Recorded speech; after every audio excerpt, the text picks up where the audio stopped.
I already wanted to do something of his, and Charlie Brown was in the works I knew doing a Christmas special.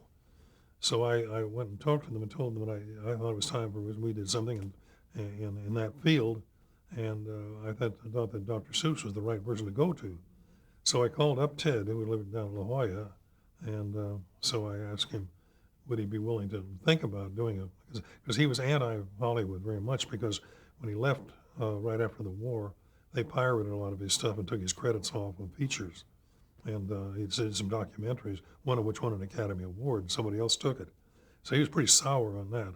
So I told him this was another field. This was television, and he didn't know much about television either. But so I went down there and we talked about it and decided on How the Grinch Stole Christmas.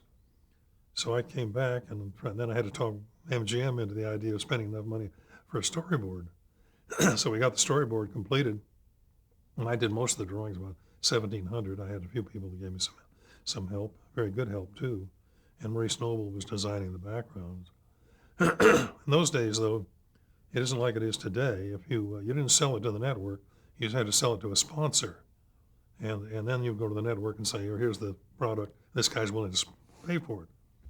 So I went down and I gave 25 different showings of the thing to all the breakfast foods, to all the chocolate people, to everybody, and finally an unlikely group bought it. That was the Foundation for Commercial Banks. And I thought that was very odd, because one of the great lines in there is that the Grinch says, perhaps Christmas doesn't come from a store. And I never thought of a banker endorsing that kind of a line, but they overlooked it, so we went ahead and made the picture. But think about that, all these people refused it. Yeah. And that picture went out, and that was written in 1953. That's why Dr. Seuss said, for 53 years I put up with it now. In 53, and the book, The Grinch Stole Christmas, was selling about 5,000 copies a year, which is pretty good for a children's book. The year the cartoon went on, the second year it did 50,000 copies in 1 year, and it sold at least 50,000 copies a year ever since. So actually, the book publisher could have paid for it, but it shows the power of television. And of course, we got some very good help there. And to me, one of the most important things was my getting Boris Karloff, because a lot of people didn't know how wonderful a narrator he did, and he did a lot of.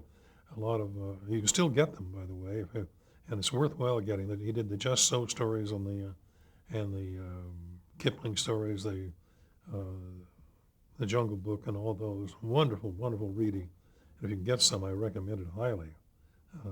And he had this lovely, wonderful voice. Mm-hmm. Everybody thought of him as being a villain. Yeah. And he was so dear when he read it, you know. He really gave accent to each one and each note. The narrator was important there.